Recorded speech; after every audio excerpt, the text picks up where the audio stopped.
¿Por dónde comienza la construcción de un equipo digital? A ver, imaginemos a 3 robots dentro de una cancha. Ellos no tienen ojos, no tienen intuición del juego y tampoco tienen un entrenador que les esté gritando qué es lo que tienen que hacer. Que hoy vamos a ver cómo es que ellos hacen esto. Bueno, conjuntamente con las características del robot tenemos que decir que este proyecto utiliza para este campo de juego el protocolo UDP. Y en el mundo de la robótica virtual tenemos que tomar en cuenta que el protocolo TCP, que es el de las páginas web, no nos va a ayudar. ¿Por qué? Porque ese protocolo envía, recibe mensajes y se queda a la espera de que lleguen todos los paquetes que se envían por la red. Pero con este protocolo, si nos quedamos esperando a que todos los paquetes lleguen, de repente la pelota ya cruzó toda la cancha. En cambio, el protocolo UDP dispara la comunicación como si fuese una ametralladora y no le interesa si los mensajes llegan o no. Simplemente se ocupa de enviarlos justamente para que lleguen lo antes posible, tomando en cuenta que todo ocurre aquí en milisegundos. Todo comienza con un plano arquitectónico, un archivo principal que actúa como el director técnico en un partido. En el archivo main los jugadores se registran mediante estas listas. La variable de esta lista se llama jugadores. El sistema asigna funciones vitales y súper específicas. Esto lo vamos a encontrar en el archivo de roles. Aquí están definidos el rol del defensor, el rol del mediocampista y el del atacante. El contexto dentro de este partido cambia a cada milisegundo. Estos robots se comunican mediante JSON a través del protocolo llamado UDP, que a diferencia del TCP, que utilizan las páginas web, este se ocupa más de que el mensaje llegue de manera constante y a toda velocidad sin asegurarse si es recibido o no. Si un robot envía un mensaje y espera que el otro le envíe confirmación, se pierde un tiempo valiosísimo, tomando en cuenta que la pelota está en constante movimiento. Con la ayuda del protocolo UDP y el puerto 5432, utilizan este canal de red a altísima velocidad. Con la ayuda de UDP se envían todo el tiempo directivas a los jugadores sin importar si recibieron o no la información. Supongamos que el paquete UDP llegó a su destino. Este mensaje llega en un formato llamado JSON. Este JSON viene cargado con etiquetas muy claras, específicas.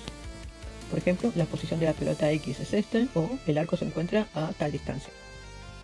Es aquí donde entra en juego la clase llamada captura, porque el robot no puede utilizar estos mensajitos directamente.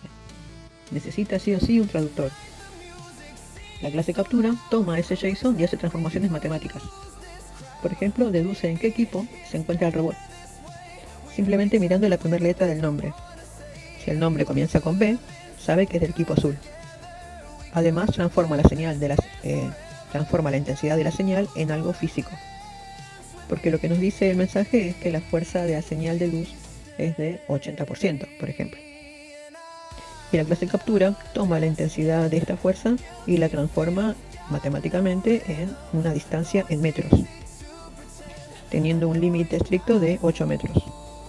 Y se llama así captura justamente porque es como si fuese que está tomando una foto en cada milisegundo de tiempo. Este archivo es el encargado de leer el mundo virtual de manera constante para mantener informados a los cerebros de los robots. La dificultad que tenemos con captura es que justamente va sacando fotos, pero no guarda nada en la memoria, solamente tiene en cuenta el momento actual. Así que ahí necesitamos separar justamente la información efímera de una foto y la otra que necesitamos que sea una información persistente. Aquí es cuando es importante tomar en cuenta el setup. Se ejecuta una sola vez cuando inicia el programa y dispara a los 3 jugadores en variables globales. La clase robot almacena memoria vital entre los ciclos. Esta clase retiene 3 cosas fundamentales. Primero, rol estratégico, ya sea defensor, delantero o mediocampista. Segundo, tiene una memoria de la pelota. Guarda por medio segundo una distancia válida. Si otro robot se cruza por nuestro robot, o sea, si un robot oponente se cruza delante de nuestro robot, el robot durante 500 milisegundos reconoce la última información recibida en cuanto a la ubicación de la pelota. Si no contara con esto el robot, se detendría en cualquier momento porque obviamente todo el tiempo va a haber obstáculos en la cancha. Y hay que entender que aquí los cálculos son vitales y los límites de igual manera. Por ejemplo, el eje de X se extiende desde 0.75 hacia menos 0.75. y el eje Y o Y, que comprende el ancho del campo, va de 0.5 a menos 0.5. Cualquier cosa fuera de estos valores para los robots no existe. Y esto quiere decir que el centro de la cancha, es decir, el punto de partida del juego, es el punto 0,0. Es a partir de estos puntos que el sistema ubica a los equipos. Esto nos indica que el equipo azul parte del lado derecho en una coordenada positiva, mientras que el equipo amarillo comienza del lado negativo. Y una vez que están ubicados dentro de la cuadrícula, comienza el desafío de determinar a qué distancia está el objetivo. Bueno, hasta ahora el robot tiene información instantánea y, por otro lado, cierta conciencia, pero sigue quieto. El robot no toma las decisiones, simplemente pasa todo a un comando externo llamado ejecutar. Este vive dentro del código de su rol específico.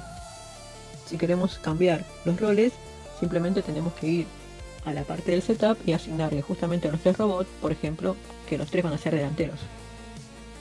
Los robots que están programados de una manera entre comillas más simple sería el del mediocampo y el delantero, porque simplemente están programados para poder ver la pelota y acercarse a ella a toda velocidad. Si no la ven, tienen que ir a un punto específico dentro del mapa y se quedan esperando. El del mediocampo se va al medio de la cancha justamente a hacer la espera, pero el delantero tiene que ir al área del rival justamente a hacer lo propio, pero con la expectativa de atacar. El código del defensor es un mundo completamente distinto al de sus compañeros. Este robot tiene 3 modos de comportamiento que compiten entre sí según la urgencia. Uno de los modos le dice que si la pelota llegó a una zona de peligro inminente, digamos a menos de 0.8 metros, este robot se lanza directamente a interceptar la pelota. En cambio, si la pelota está lejos, la prioridad de este robot defensor cambia. Y en el caso de este robot, aunque la pelota esté lejos y él esté cubriendo el área, no se tiene que quedar quieto. Tiene que ir de un lateral a otro. Recordemos que los robots tienen que alinear la potencia de sus ruedas justamente para ir hacia adelante, hacia atrás o girar. Utiliza las funciones calcular velocidad o ir al punto. En el avance tienen que empujar ambas ruedas con la misma potencia. En los giros tienen que sumar velocidad a una rueda y restárselo a la otra. Es así cuando aparece la regla de los 0.5 radianes, lo que sería más o menos 28 grados. Si el robot mira hacia el norte, pero el cálculo le dice que la pelota se encuentra en el este, hay una desalineación pero enorme, de unos 90 grados. Si el robot tratara de acelerar hacia adelante y al mismo tiempo quiere corregir esa distancia de 90 grados, describiría una curva gigantesca, lo que lo llevaría a estrellarse contra una pared. Así que esa regla de 28 grados funciona como un seguro de vida para el robot.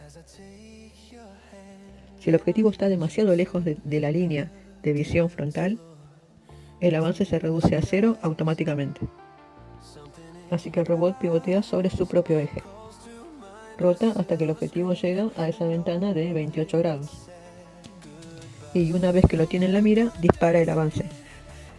Es decir, que primero tiene que apuntar y luego acelerar, no al revés. Luego necesitamos utilizar el freno de proximidad. A medida que el robot avanza a máxima velocidad hacia la pelota, calcula constantemente la distancia. Y cuando esa distancia cae por menos de 0,25 metros, recibe la orden de detener drásticamente tanto el avance como el giro. Todo este cálculo geométrico tiene que enviarse a los motores a través del método mover. El CLAM le pone un techo y también un piso estricto a los valores. Ningún motor puede recibir un valor de potencia menor a menos 10 o mayor a 10, pase lo que pase. Pero tenemos otro escudo llamado anti-jitter. Imaginemos la situación que el robot tiene girando con todo hacia la izquierda. De repente la cámara recibe un reflejo extraño. Él recalcula todo el escenario y manda la orden de girar hacia la máxima potencia, hacia la derecha en el siguiente milisegundo. Esto atentaría contra la integridad del robot. El código de este simulador detecta esa inversión brusca. Si ve que estás ordenando ir a la derecha cuando hace un milisegundo estaba yendo hacia la izquierda, cancela la nueva orden por completo. la ignora y mantiene la orden anterior para estabilizar al robot. Si no existiera este código anti-jitter, el robot se quedaría oscilando en el lugar para siempre. Y es que nadie le tira la pelota a un perro para que vaya a dos lados distintos al mismo tiempo. Tenemos un escudo más que es el suavizado exponencial. Con el suavizado exponencial pasa de 0 a 5, luego a 7 y así va subiendo progresivamente. Crea una tracción-aceleración suave que protege a las ruedas contra el piso de la cancha.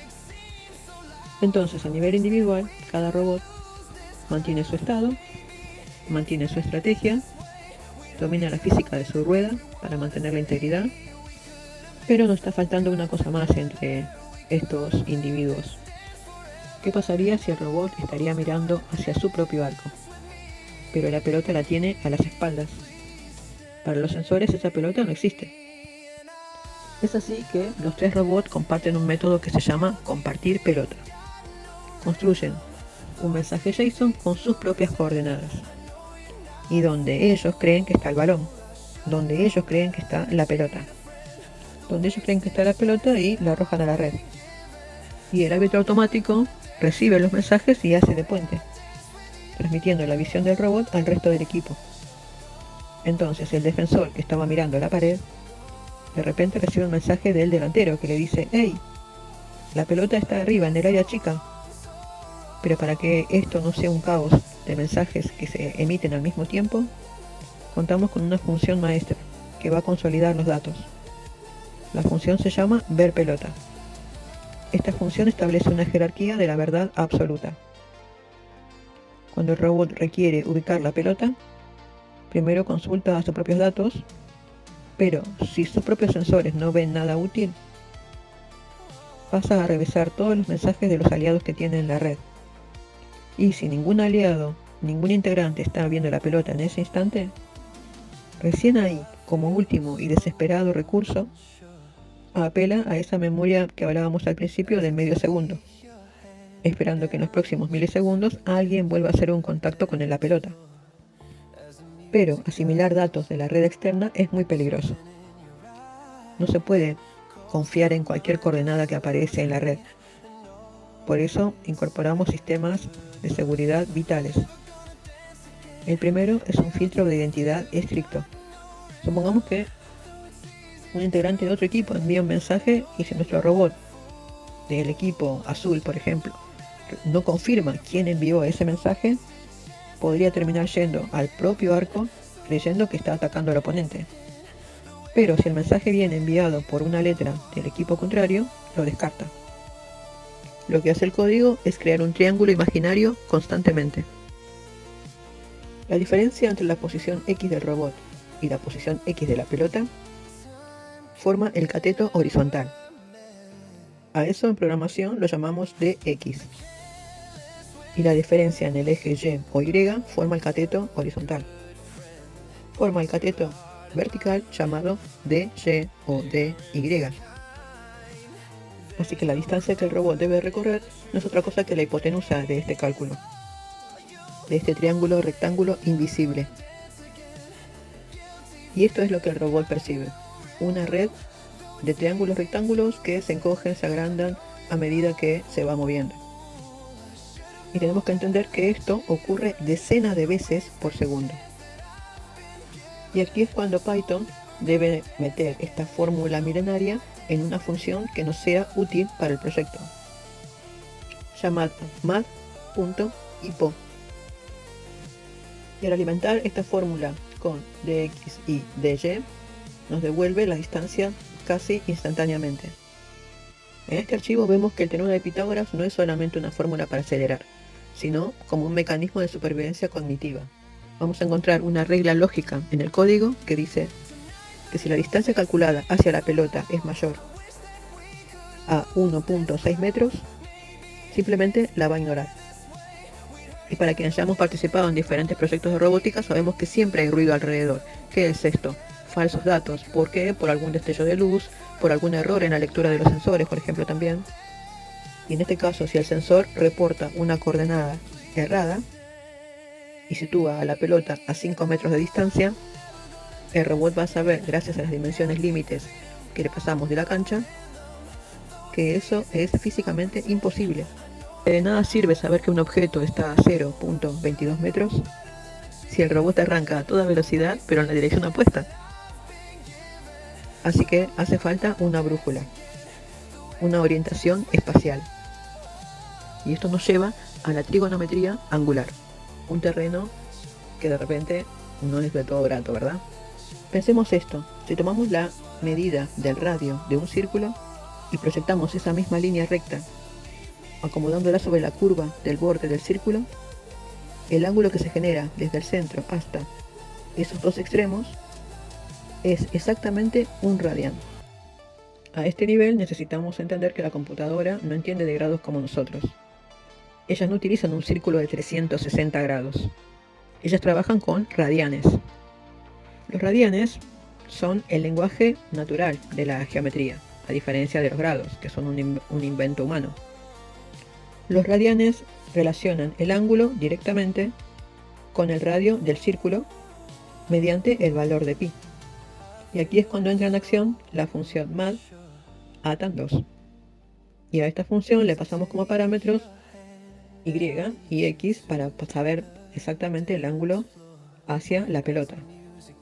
Así que el resultado va a ser un resultado justamente en radianes y el robot va a poder saber hacia dónde dirigirse.